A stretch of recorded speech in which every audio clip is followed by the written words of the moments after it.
Dahil ay tataka kayo bakit finally na-turn over sa atin si former Congressman Perez. Ito po ay lahat ay sa magandang pakikipag-ugnayan ng ating Pangulo, BBM, sa Presidente ng Timor-Leste, si Timor-Leste President Jose Ramos Horta, that they finally decided to turn over to us the person of Congressman Perez because they believe that Congressman Perez has been staying in their country for 2 years now, undocumented.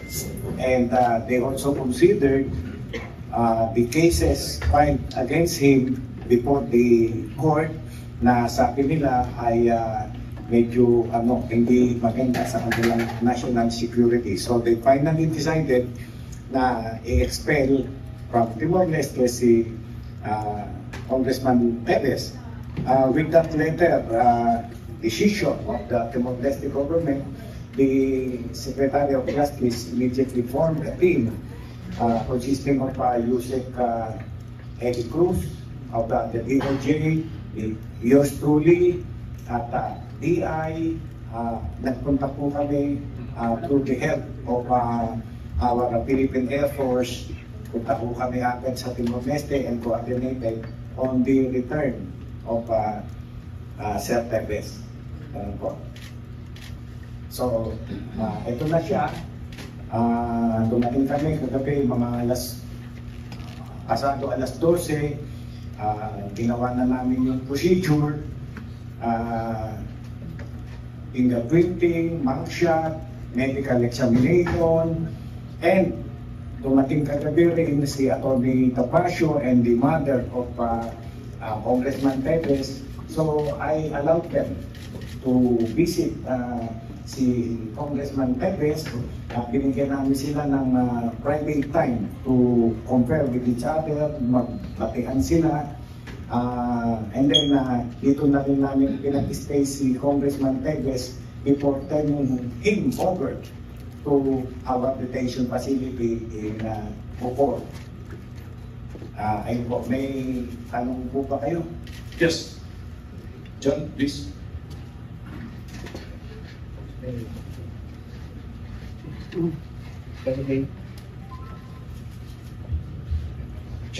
President, sirs.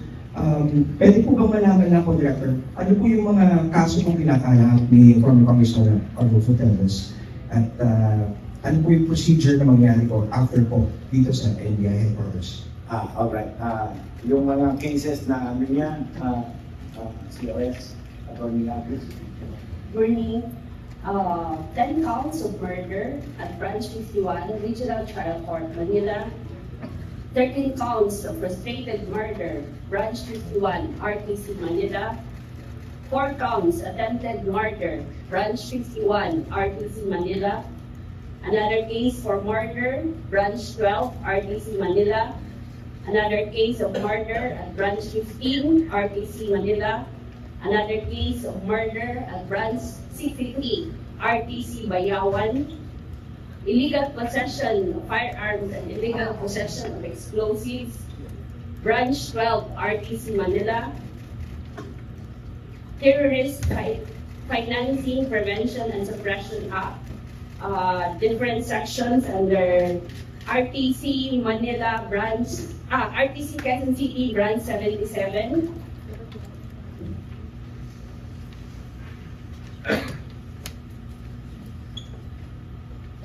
Another case of Terrorist Financing Prevention and Suppression Act, Branch 77, RTC Quezon City. That's all. Okay? Pero you know for a fact na yung mga nakaraang mga buwan, gumulong po yung proseso sa Timor-Leste at nagkaroon po ng mga hearings, 40 po doon. At nagkaroon po ng mga desisyon na i-prevent po para po mapa-uwi si Congressman Arnulfo Teves dito sa Pilipinas. Ano po nangyari? Bakit po ngayon ay nandito doon sa kasama po natin ngayon?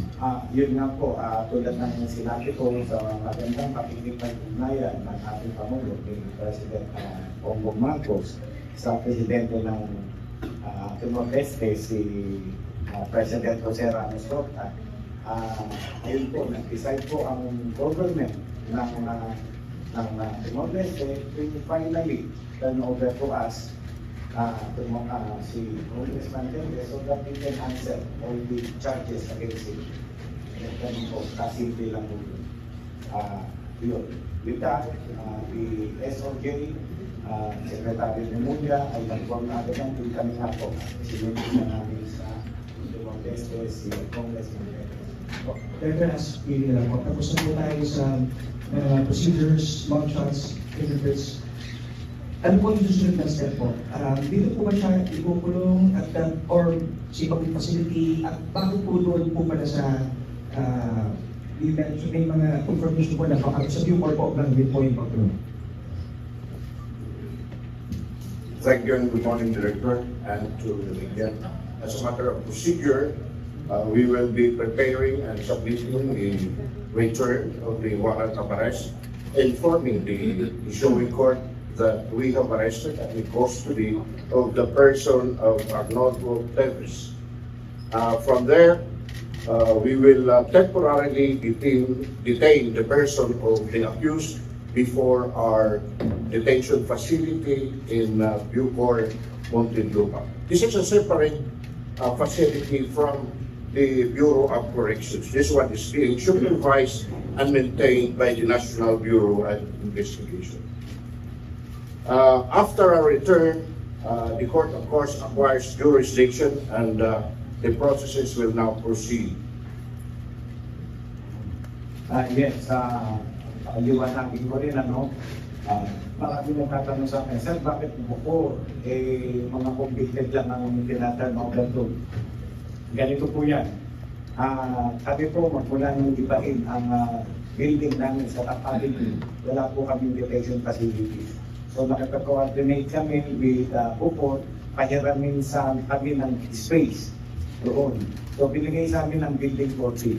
That building 14 is distinct and separate from the Bucor na kung saan yung mga convicted ay nakakulong. Kaya yun po ang ginagamit namin. Kaya huwag po kayong mamangha na bakit Bucor. No? Detention facility po yun ng NBI under our control. Upo namin na nakabanda yun. Thank you for that information and clarification, Director Sir. Next. Limit to one question and one follow-up. Yes po, Max po from Net25. Sir, i-clear ko lang po, si Pang Teves po ay pinauwi dahil undocumented foreign national siya, not because of the extradition request of the Department of Justice. Kasama na yun, meron tayong request, but then nag-file sila ng appeal sa korte doon, lumabas na parang dinay yun, but then we further coordinated with the government, the Timor-Leste government, through our very own president. No, remember during the last week lamang nasa Malaysia si Presidente at nakausap sila ng Timor-Leste President. So, eto na po yung naging bunga ng magandang pakipagtunguhan ng dalawang bansa through our respective presidents. Director, can you also ask Pang Teves? This is okay po.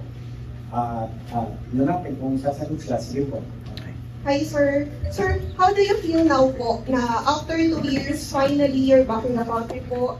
And how do you feel na, kasi di ba meron kayong pending pa na appeal for asylum, tapos inuwi po kayo, pinayagan po ng Timor-Leste government na makabalik kayo sa Pilipinas despite na pending pa yung appeal? Yes, because actually, kasi, I've been there for 2 years. I didn't know quite how the government will work. No? So, there's this judicial thing, but there is also what they call it something like political, which is the government. Di ba pa yung di ba pa yung presidente doon, di ba pa yung sa government? Government there is different. Their president is something like parang king, parang siyang figurehead, yes. So, There are several factors there which are distinct and separate, but as to who is more powerful, and I cannot say anymore. Because sa totoo lang, I just won with finality my case in extradition. But they use another thing about expulsion, which technically I still have a few days to reply, but hindi ko alam kung nangyari. Sige na lang, tapos na yun. I mean, useless discussing things, I mean, overspill me. But sa totoo lang, of course, malungkot ako dahil siyempre makukulong ako na makukulong ako. So, kahit hindi pa, dito kasi makukulong ka kahit hindi ka pa convicted. No? May mga ano naman, si Atty. Ferdinand Mahala. But what I'm saying, on the other hand, I'm also glad that I haven't seen my mother for 2 years. My father died last December. Hindi naman kami. It was quite painful. And also, at least, maano na rin. Matapos na rin. Kahit nung nandun ako, inisip ko, kung hindi man ako umuwi, haharapin, kailan pa rin ito matapos. Ito lang sana yung request ko sa korte na sana mabilis yung kaso. Dahil sa totoo lang kung katrabaho yung paso, sandali lang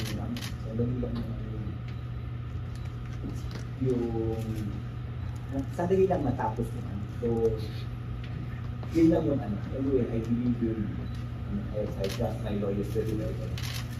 I know my conscience is clear. So, ang sa akin lang, sana lang mabilis yung process. Para matapos na. Diba? Matapos na siya. Thank you. Again, we kindly advise the ex-congressman of these sites and the good counsel, we answer for his trial. Next. Hi sir, good morning. I am Ms. Marcos from Question to you, Mr. Perez. I just want to get your reaction dun sa naging statement ng government ng Timor-Leste. They were saying that one of the reasons why they decided to deport you is because of the implication of the national security ng bansa nila. Kung bakit sabi na yung pananatili mo doon ay nakaka-apekto sa kanilang security. Siguro si Atty. Topacio na lang ang mas competent sumagot ka. Atty. Topacio, sir. Yes. Ganito lang yun. Kung sino man nagsabi nun, everyone in this world are entitled to their 1%. Thank you, Counsel. May you answer, please? I affirm the statement of my client. Thank you. Last na lang po from my end. Sir Teres, you mentioned earlier na you know na darating din naman yung punto na kaharapin mo rin itong mga kaso. Why did it take you so long to stay in Timor-Leste? Bakit hindi na lang po natin hiharap ito sa korte?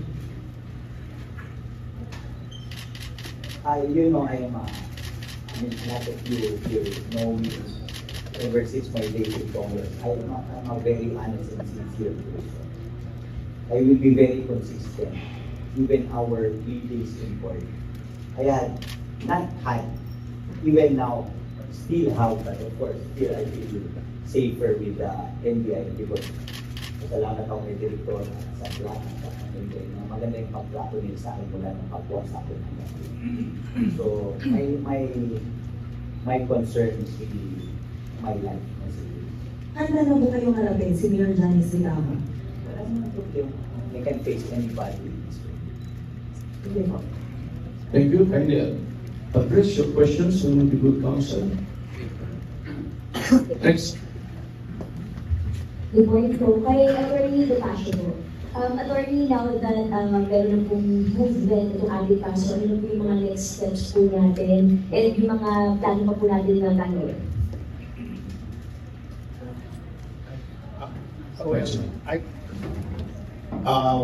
I cannot comment in detail on that because ngayon pong nasa territorial jurisdiction na ng Pilipinas, si Ginoong Torres. At may kaso po, maraming kaso, katulad naman po nabanggit ng ating ang napakagandang Chief of Staff ng NBI, that sub judice rule now applies. Suffice it to say that the lawyers who comprise the team to defend Mr. Torres will do everything under the law to give him our best defense. At doon na lang po natin iwanan yan. Thank you. Kay Director lang dito, sa kay Chief Director. Kamusta po yung pag-deserve pala po natin ng warrant, sir? May problem po ba tayo yun sa pag-bring up sa kanila?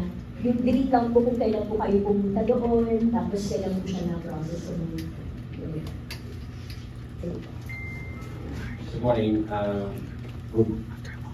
Meron mo kaming prepare na presentation, yung final defense. Sir, okay, kapila ko na yung kanila. Okay. Can we invite your attention to the screens for the video presentation?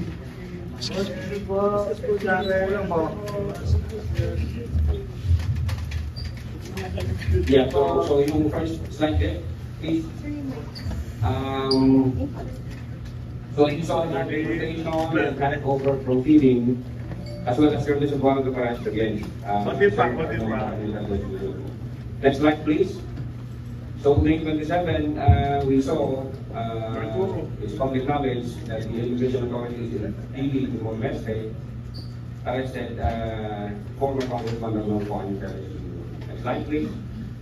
Then on 28, DOJ released a press statement on the status of transfer at Mr. Ronaldo Perez. Next slide, please. Then the same Department of Justice mobilized 20 composed of DOJ, NBI, and DI.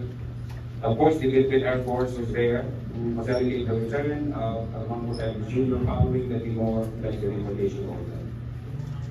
Next slide there.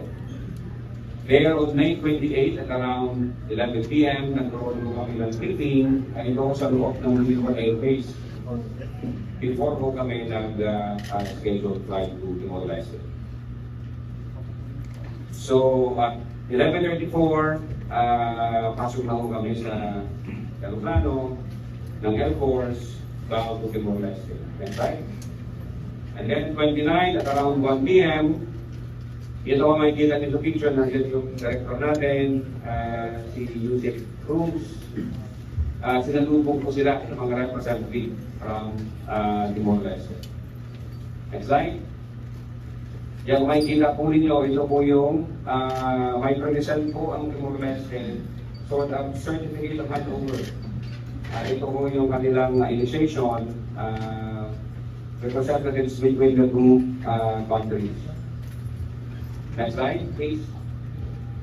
Yan po makikita ninyo.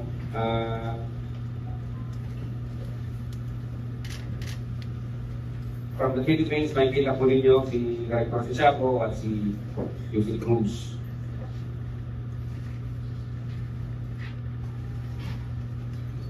Next slide, eh. So yung document po na kung saan presente na, pakita natin yung document there, please. Yeah, certificate of handover.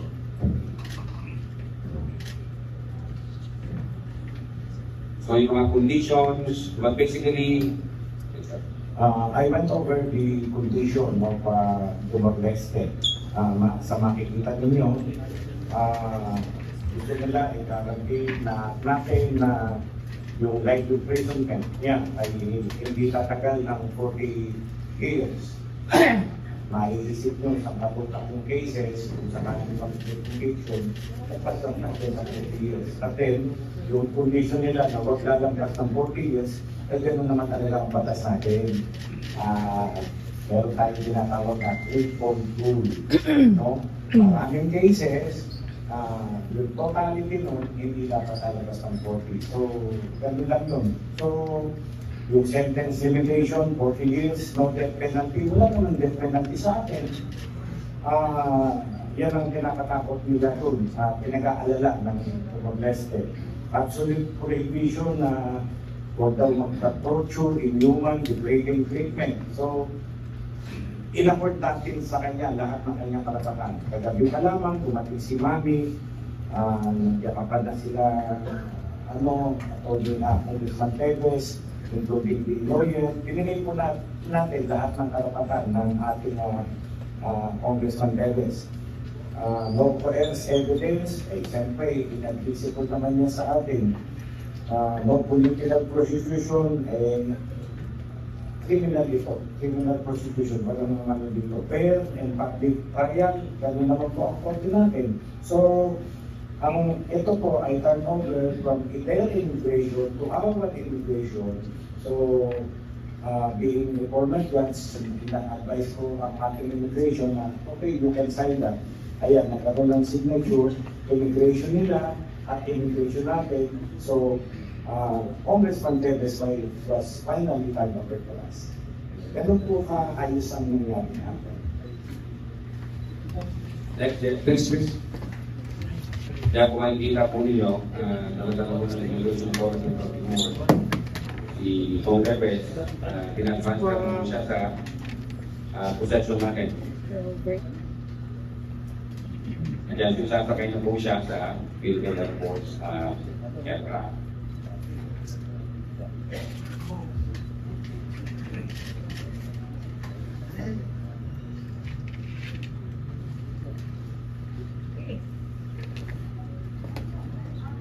And then from there, kung makikita po ninyo, dyan po natin hinangkap si Kong Teves. Tinanggal na po ng Timor-Leste authorities ang handcuff pati yung sa paa niya. Pati paa niya nakakatira doon eh. So tinanggal na po ng Timor-Leste authorities, and then ako naman ay nag-order na o tayo naman ang mag-handcuff. As a matter of protocol, pag nag-aresto ka ng tao, you should be handcuffed. So pinalitan naman namin, pinalitan lang yung handcuff. Ayun nga, tinuloy na namin siya sa loob ng aircraft. Kumbaga, nasa jurisdiction na siya ng ating bayan, yung aircraft carrier natin, at doon ay pinasahan na siya ng kanyang Miranda right ni Atty. Lotto. So kung nasa gusto naman po yan, unfortunately wala po tayo sa ngayon sinakalay. But yan po yung Miranda rights na nabasa po natin tayo sa next jet. So ito na po, mauna po kami papuntang Davao para po mag-review. Yan mo lang pinadyo yung status ni Kong Teves. Next jet. Yan, approximately 9:30, I think na-mobilize na po yata yung mga media natin sa Pilipinas. Hindi pa po kami nakakarating yan. Papalitan lang po kami na nalipatan. Next slide, Dick. Yan, approximately 11 p.m. The aircraft arrived at William Hotel Base Passenger. At ito, lumabas yung NBI with Kong Teves, BI, personnel from Philippine Air Force. So dito po yun. Dinerenso po natin siya sa Philippine NBI.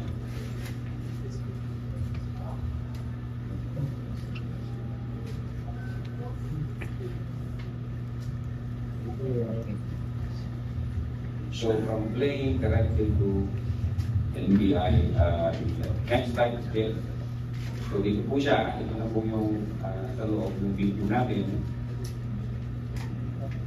Banday sarado po ang si Porta Congressman Teves. Kaya sinamahan po siya ng director natin at iniakyat po siya sa 9th floor para doon mo simulan yung booking processes. So makikita nyo, nagkakap po ang NBI ng medical examination. Siya na po yung katawan niya, ito po yung grafty, fingerprint. Yan o.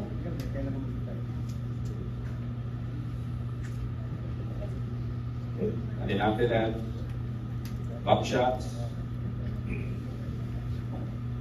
Next day. I think ito yung pagdating nila Marin dito sa tanggapan ng NBI. Kasama ko si Atty. Pacho. Next jet. And then lastly, ito po yung na-reunite ako si former Congressman sa kanyang college. That's the point. Thank you.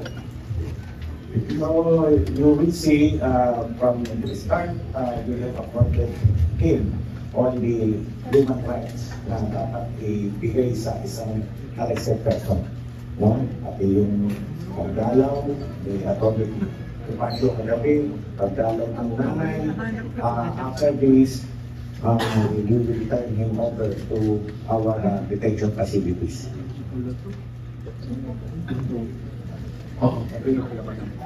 The ex-congressman is advised to kindly allow his counsel to speak. Kung may sasabihin kayo, kasi two counsel na lang. Thank you, sir.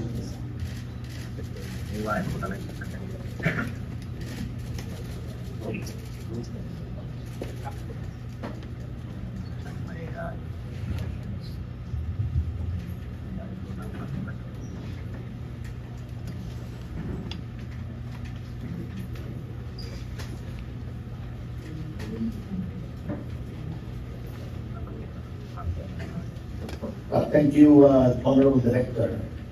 Ang gusto lamang kong iparating sa ating mga kaibigan sa media at mga kababayan natin ang pasasalamat ni Congressman Arnie Tevez sa pamumunuan ng National Bureau of Investigation sa pangunguna, siyempre, ni Director and former Judge Jaime Santiago. I affirm his statements kanina that all basic human rights as guaranteed in the Constitution, all the rights of the accused, and all norms of decency were observed by Director Santiago and his staff. Napaka-bait po, napaka-decente, at napaka-matulungin po ng staff ng NBI, the entire organization. By the way, I also came from the NBI a long time ago. So I'm happy to know that its basic tenets of nobility, bravery, and integrity have been maintained through the years. At nananawagan po si Congressman Tevez yung mga ibang pinahanap ng batas. Baka pwede mag-request kayo na dito na kayo sumuko kay Director Santiago, and you can be assured of fair, impartial, and very decent treatment. Salamat po. Salamat din po, Atty. Pacho at Congressman sir. Salamat po. Thank you, Atty. Pacho, the Council, for highlighting the professionalism of the agency. Next. Yes, ma'am. Sir, good afternoon. Good afternoon, ma'am. Sir, to the Bureau Director, I understand after this, dadalhin na po si former Arnie Tevez po sa detention natin sa Muntinlupa. Sir, what are the measures po?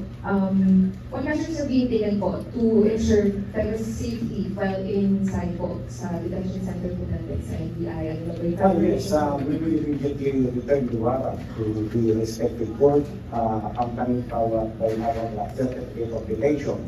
Now, the court will then set the arraignment. Kasi yung pag-arraignment, yan ang makaka-acquire ng jurisdiction ng court. So, mag-i-start na ang ball rolling. Yun ay papilhan ni Atty. Pacho kung paano niya ipagtatanggol ang kanyang kliyente. Director Fala, kumusta po yung situation doon na po expect ng Tevez doon sa ating detention facility po doon sa Newport? Maayos po at malinis ang ating detention center. Pinapumunuan ng very competent na si Agent Wilmar. No? Siya ay disiplinadong ahente ng NBI at walang focus doon sa parehas ang treatment. Walang torture, walang ano pa man. No? Mahigpit ang bilin mo sa kanila na hindi na pwedeng maglalagay ay makakagala sa labas ang detainee, no? Mahigpit ang bilin ko sa ganyan. And alam naman nila, every now and then dumadalaw ako sa detention facilities to check yung kalagayan ng ating mga detention person. Detainees. Yes. Thank you, sir. Next, please. Magandang umaga po, Marlene from GMA. Director, follow-up na po ako dun sa detention, magiging conditions niya po. May kasama ba siya sa kwarto o sa kanyang cell o mag-isa lang po siya? Hindi naman po sa pagbibigay ng VIP treatment, but para din po sa, kumbaga, i-climatize natin siya sa isang detention center. Siyempre may changes doon ng attitude, ganyan. Ilalagay muna natin siya sa isang solo na room para mag-acclimatize siya na feeling AD. Dahan-dahan yan, process na yan. Dahan-dahan yung process na yan. Okay. Now, the court, i-retire namin ng warrant. The court may issue a commitment order. Baka ipakomit siya sa kung saan, bahala na naman yan si Atty. Topacio. If I can just ask Congressman Elvis, what was going through your mind during the arrest? Ano yung nararamdaman niyo noon? At saka may comment pa kayo doon sa manner of arrest and yung pagkakamit niyo mula po sa Timor-Leste? So what's going through your mind during the arrest? Sir, counsel may answer. Okay na po, naman ako mag-comment. Last lang po kayo rin dito, Basyo. Kagabi po, nakita lang namin na medyo may tension ng problema po yung pagpasok nyo sa William R. Air Base. May nagkausap na po ba kayo ng NBI tungkol dito? Meron po ba kayo further comments doon sa nangyari po? Kagabi pagdating. Yung sa William R. Air Base, there is an instruction na para hindi magkagulo. Katulad ngayon, papasok lang. Inaayos na namin kayo. Nung pumasok, pinagkaguluhan si Congressman Teves. Ayaw namin siya masaktan. So from William R., my instruction is no more media interview. At baba ng aeroplano, sakay sa kotse, diretso dito. At bibigyan ko naman kayo ng pagkakataon na makaharap sila, makaharap kami, at ito nga po ang nangyayari. Na-clarify na po yun as very aptly stated by Director Santiago. Salamat po. Maraming salamat. Okay, go next. Good morning po, Margo from SMNI. Alam po natin kasulita arraignment na, pero may ilaw kung ano kung ipapasok natin. And diretsong tanong lang din po kay Congressman Arteves. Tayo po ba ay may kinalaman po sa pagpatay talaga kay Governor Rodrigo? We will not comment on that at the moment kasi sa PBC na po. Plus, we do not want to telegraph our punches at this point. Salamat po. Thank you, Council. Next. John. Hi, Director. Dario Luyan, Governor po. Director, to clarify lang po, Attorney Topacio announced din po kasi that there was supposedly a writ of habeas corpus granted by the Timorese court which should have prevented the deportation back to the Philippines. So clarify, sir, meron po ba yung talagang order na inform po ba kayo ng Timorese authorities regarding the said Yun po ay nangyari sa Timor-Leste. Wala akong personal knowledge about that. So, pati lamang ay tumupad doon sa order na i-extradite na siya, i-lipat na siya sa atin. At ayun nga, sinundo namin siya. Kung meron mang ganun, ay bahala na sila magpaliwanag kung bakit. Before that, my client just wishes to convey that regarding the previous question, his conscience is clear. Let's leave it at that. Now, regarding the habeas corpus, the issue is moot, and it will be a matter between the executive and judicial branches of the government of the Republic of Timor-Leste to sort out that problem. At nandito na po si Congressman Teves, and we will consider that as water under the bridge, and we will now be laser focused on his defense. Salamat po. Okay. Just a follow-up question, sir. Nung ka-arrest po si Congressman Teves, ang sinabi ko ng DOJ, there were two options, deportation and extradition. Obviously, the DOJ went with the extradition, which is a judicial process, but ultimately, we relied on the deportation, which is an executive function of the Timor-Leste's executive department. Sir, na-inform po ba kayo? Bukod po dun sa pag-uusap ni President Marcos and ito pong leaders po ng Timor-Leste Timor-Leste, what triggered po itong decision ng Executive Department ng Timor-Leste to finally go with the extradition, with the deportation process? Yes, sa pakikipag-usap nga ng ating Presidente, Bongbong Marcos, sa Presidente ng Timor-Leste, napag-isip-isip nila na oo nga, si Congressman Teves has been staying in the country for 2 years na undocumented. So, tapos, na-realize din siguro nila that Congressman Teves is facing several crimes before our court here. Kaya sinabi nila yung gravity ng offense, consider nila na threat na sa kanilang security si Congressman Teves. So that is the reason why they decided finally to turn him over to the Philippine government. Thank you, sir. Next. Yes, sir. With your kind indulgence, Ma'am Zenaida Teves, for the past 2 years, correct me if I'm wrong, ma'am, dalawang taon po yung personally ni former Congressman Arnel. Now that he's here, and sabi ko na he's able to now face the charges brought against him. What are your thoughts on some other two as well?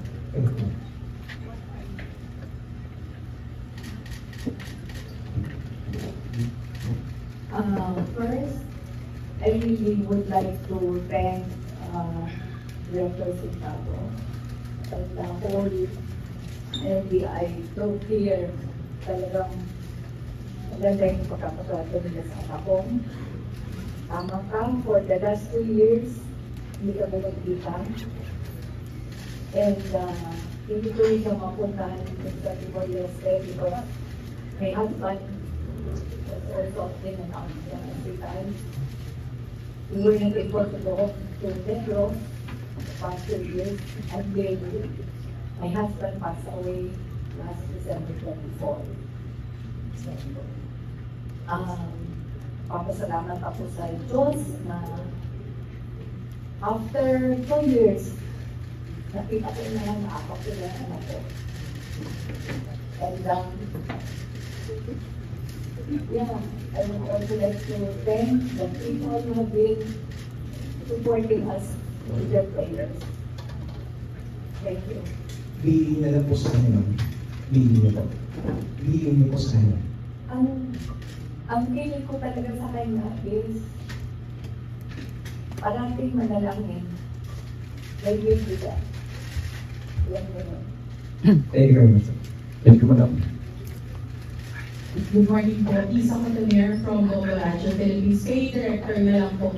Sir, nasabi kanina ni Kong Teves na hiling niya sana ay maging mabilis nga yung proseso.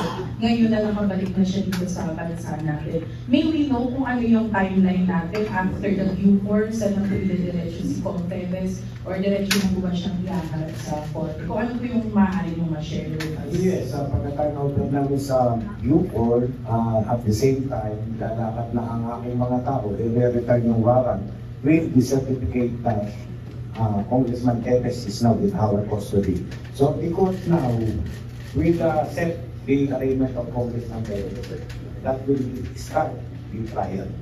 So, paala na nga ito si Atty. Topacio, role niya na yun. Kay mother po ni Kong Teves, may we ask lang po, the moment na nakita niyo po si Kong Teves kahapon, kagabi, dito sa NBI, ano po yung una yung napag-usapan? Can you share it to the media na lang po? And ano yung mga una yung pong ginawa dito sa NBI po? More on, of course, we have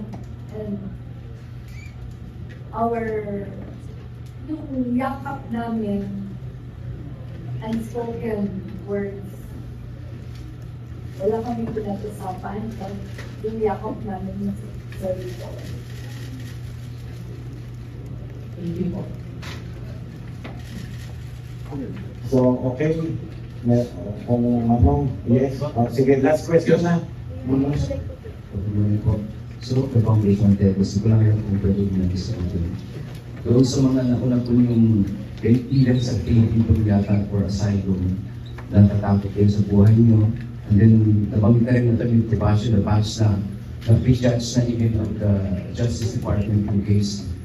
Ngayon, nandito na po kayo sa Pilipinas. Umaasa po ba kayong magiging impartial po ang government sa pag-treat dito sa inyo po ng kaso? Counsel may answer. Please. Of course, I always hope for a better life. Wherever the ball will be, in anything, sports, with judicial, with we hope that the patrons and I hope that this should always be a level. That's fundamental. Isa mabilis na po. Based na report po, you were able to enter po Timor-Leste April 2023. Will you confirm that? At saan po mo, paano po kayo nakating ng Timor-Leste? I'm sorry. Siguro yung mga bagay na yan, water under the bridge, ika nga ni Atty. Topacio. Move on tayo. Ito, mag-uumpisa na ng trial. Doon na lang po tayo. Tignan natin. Thank you, sir. The Director now for his closing message. So maraming salamat po sa inyo at I am assuring not only Congressman Teves but his counsel and you people na iingatan namin si Congressman Teves. We will afford him all his right. No? Protection na namin na hindi ka masaktan habang sa nasaan sa pangalaman. Maraming salamat po sa inyo. Thank you and good morning. Thank you po.